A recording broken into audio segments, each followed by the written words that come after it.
This game is honestly one of the most baffling I've ever looked at. Some of you may remember a video I made in Unlisted called, Saddest Game I've Played in a While.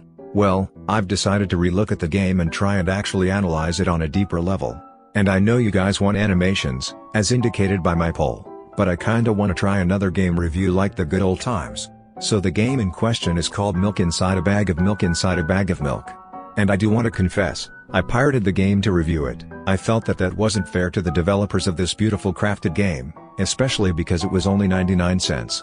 So this time around, I bought the game on Steam and decided to play through it again. So technically it's not illegal.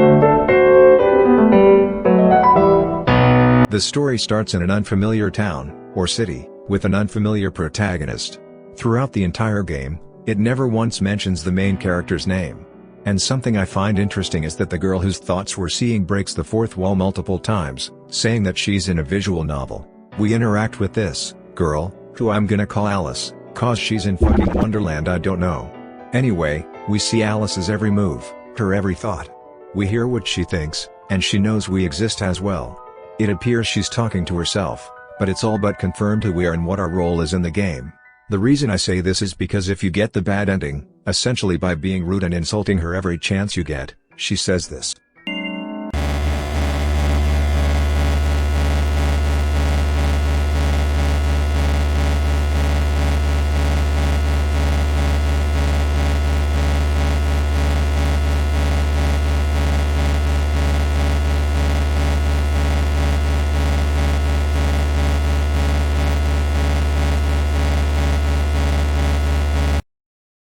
Yeah, this scared the shit out of me when I tried to get the bad ending.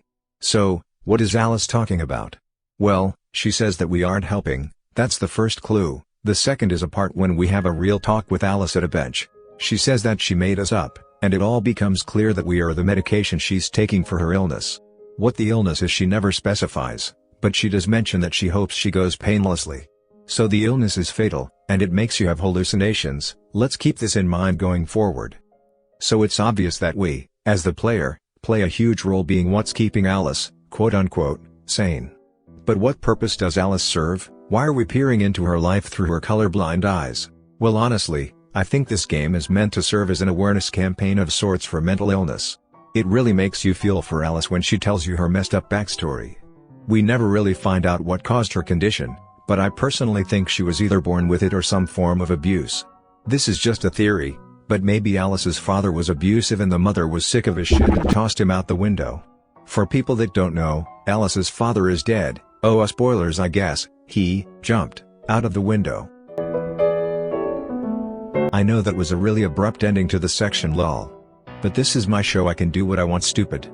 Anyway, for this section I don't just want to say haha funny illusions schizo moment. I want to dig into these characters and really dissect them. I know I already kinda went over Alice and us. So let's talk about the mom. I know she only appears for like 75 seconds, but we actually get some useful information from the brief exchange. Firstly, she may seem really off-putting. Fucking obviously she looks like a goddamn baby doll and talks like she smokes a pack a day, but as we see in her dialogue, she obviously cares about Alice, at least at the surface level. I encourage you guys all to play the game for yourselves. It's only one fiat and it slaps. I'll put the link in the description if I don't forgore. Anyway, let's try and diagnose this bitch. So the illness is fatal and it makes you have auditory and visual hallucinations, as well as like, unsympatheticness and colorblindness. Which could be like brain trauma or something.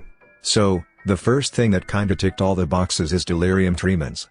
But, the thing is, it's usually caused by alcohol withdrawal and it usually has like, seizures and stuff.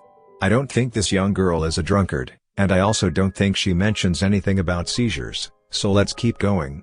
Peduncular hallucinosis kinda raised my eye, but it's not inherently fatal, so let's move on. Okay, enough dilly-dalling, here are my top 3 picks for what Alice's illness might be.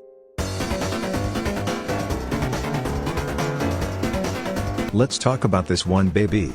It's got the holes in the brain. It's got the weird organism that puts said holes in the brain. One thing it ain't got is being less rare.